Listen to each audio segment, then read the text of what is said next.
Our next speaker successfully represented more than 12,000 veterans and their family members before the United States Court of Appeals for Veterans Claims.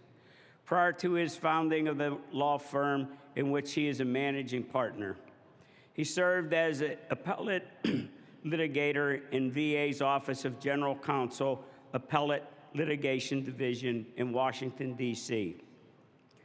In 2010 and 2011, he served as president of the U.S. Court of Appeals for Veterans Claims Bar Association.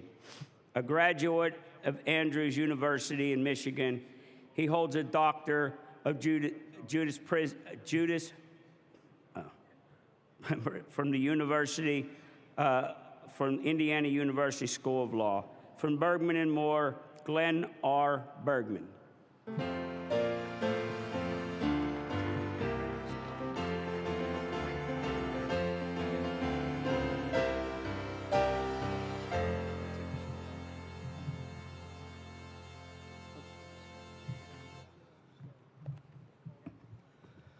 Thank you and good morning. It's a pleasure to be here. I have had the honor of sitting in the floor these last couple of days, and I know that this is an opportunity to talk about myself, but I'm not going to do that. I'd like to talk about you, and I'd like to talk about your American Legion leadership and your department service officers. In 2017, your NEC passed a national resolution that approved a memorandum of understanding with Bergmann and Moore that set forth 3 principal thrusts. Number 1, no-cost representation in disability appeals before the U.S. Court of Appeals for Veterans Claims. Number 2, the provision of a national training school of your department service officers. And the third was a more amorphous principle, and that is supporting other American Legion initiatives.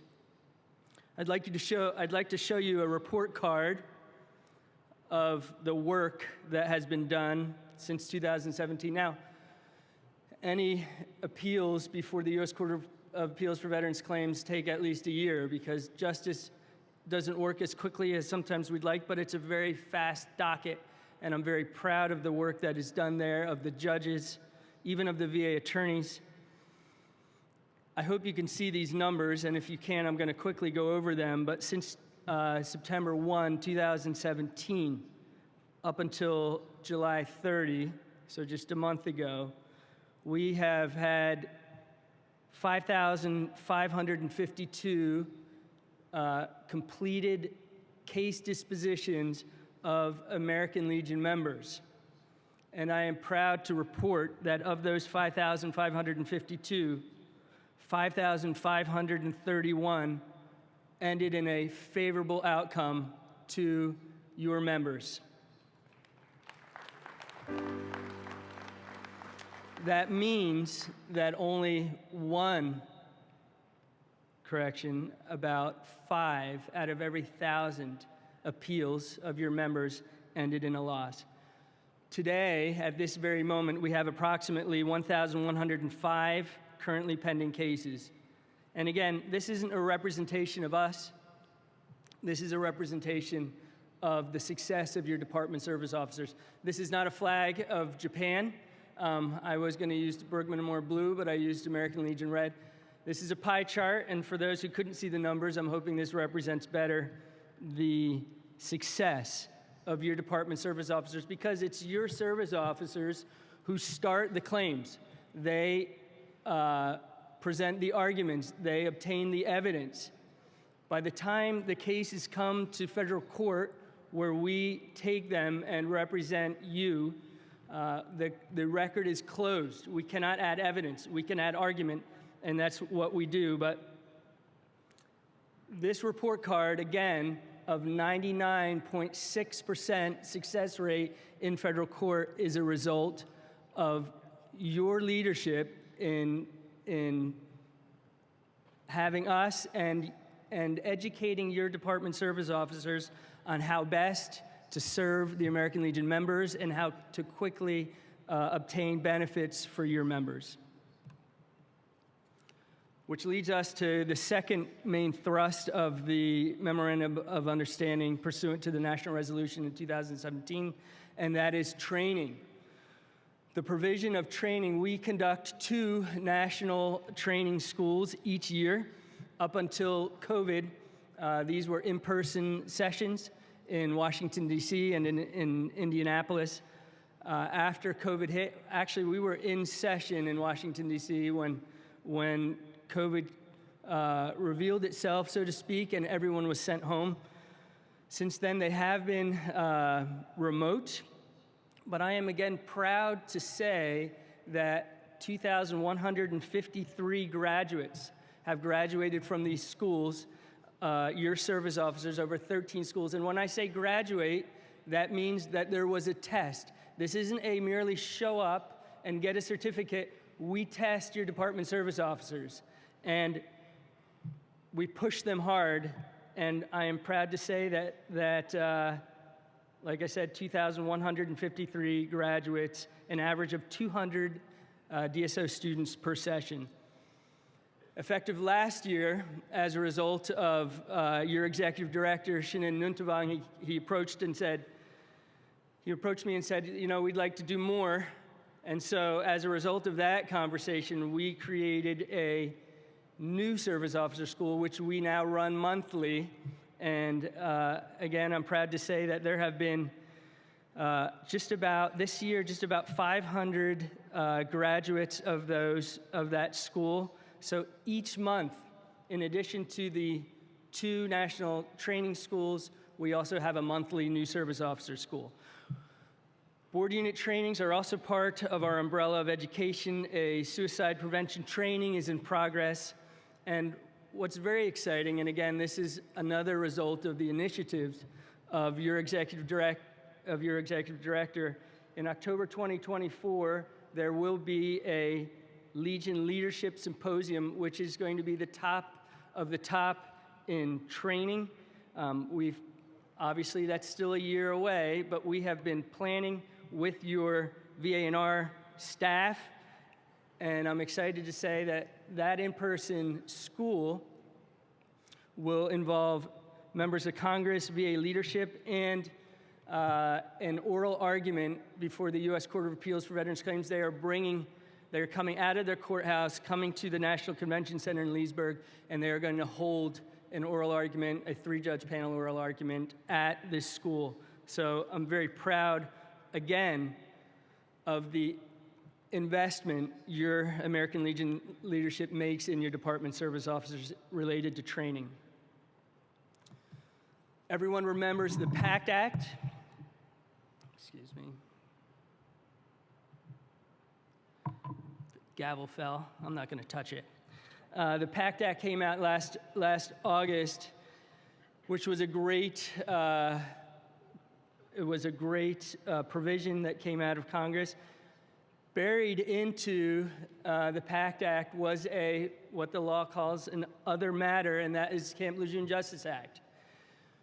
Bergmann and Moore is not we are not a mass tort firm, but like you, we saw that these predatory law firms just came out of the woodwork and started aggressively approaching Legion members. So we talked to your leadership about entering into an MOU to protect your members, to create and execute a service project that helps support Legion memberships in determining whether or not the Camp Lejeune Justice Act is something for them. I'm proud to say, as part of that initiative, we interviewed and screened a number of law firms to help determine which law firm to send your Legion memberships to. We were able to negotiate a reduced fee structure that caps costs and fees.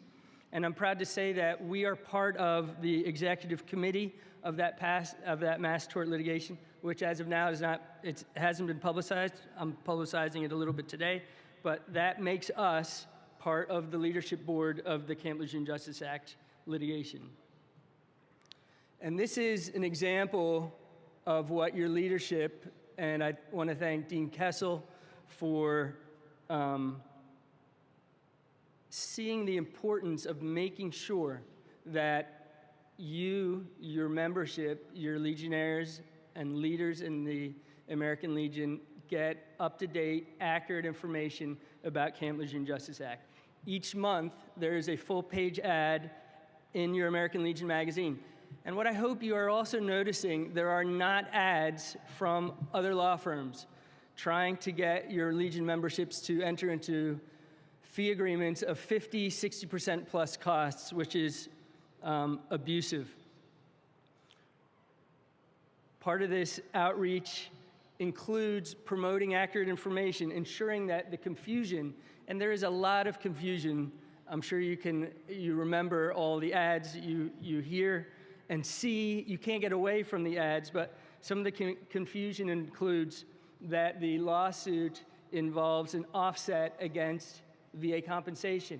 That is not true. Camp Lejeune Justice Act is a parallel remedy to VA claims.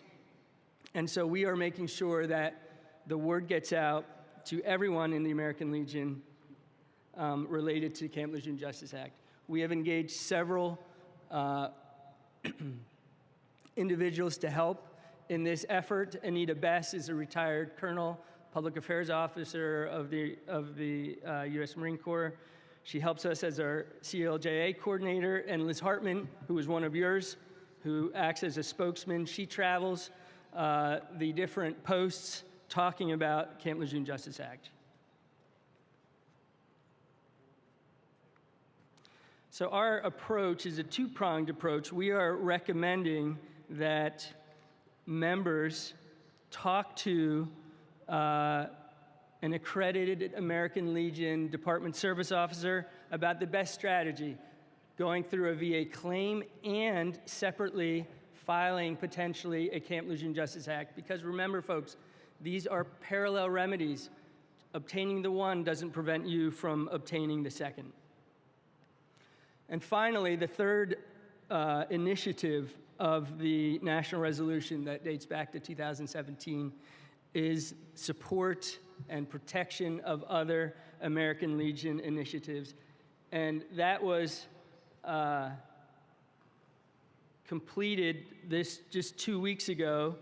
Your leadership elected to support Appellant James Rudisill in his GI Bill battle before the U.S. Supreme Court, and asked us as your law firm to file a brief on behalf of the American Legion.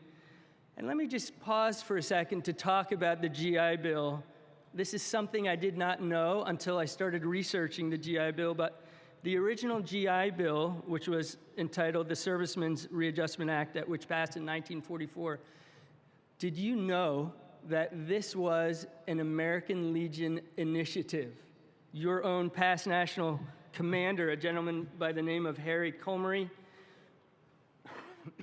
excuse me, was the principal architect of this ground-shaking bill, which included a comprehensive economic package, not only of education benefits, of home loans, farm loans, and unemployment benefits. And history gives the American Legion credit to the American Legion as being one of the principal architects, which still today is considered one of the most profoundly successful pieces of legislation in the history of our country.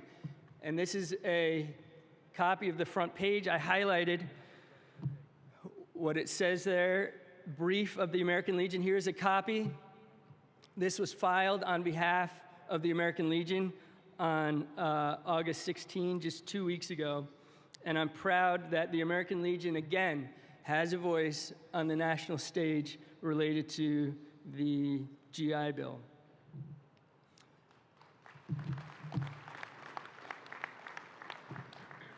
I'd like to conclude by making an observation from my perspective as your legal counsel in helping your members with disability benefits and with education and with these other initiatives. We do not need new veteran service organizations. There's a perfectly good one right here. I went to the symposium of Be the One, and I was impressed with what you are doing to destigmatize suicide by bringing in, and this is it's not a campaign, it's an initiative to bring in younger veterans, because you are charged, just as the generation before you, with supporting them, with leading them. And so I would encourage, and I see a lot of you here, I would encourage, and some of you have what the Bible calls a crown of wisdom, which is gray hair. I would encourage you to bring in the younger leaders. You have a lot of smart young veterans that are serving as legionnaires. Your department service officers have a lot of young people who are passionate, who are smart, and they deserve, I believe, not to replace you, but to be here with you and help lead. And finally, again, I would like to encourage you to take a strong stand to mobilize your membership before Congress, so Congress can see the importance and the might and the strength of the American Legion. There are bad actors out there. As you heard from the Secretary McDonough, VA Secretary McDonough, talk about veterans should not pay to file claims. And that is what's happening, because predatory claims agents have come in, they've entered the arena, and they are hollowing out the American Legion. They are doing the work of your department service officers, and that needs to stop. And what is Bergmann and Moore doing? I'm happy to say that we have assembled a leadership team. We've engaged a national software development company to create an innovative, user-friendly claims platform so that your department service officers, instead of helping 500 veterans at a time, that they can help 1,000, 2,000, because that's what the competition is doing, and they're doing it for a fee. We believe that claims processing, the filing of claims, should be free. So we've invested, by the end of this year, we will have invested $1 million. This is a multi-year package, and we believe that initial claims should be done by your department service officers, and it should be done for free. Thank you for your attention, and may God continue to bless the American Legion.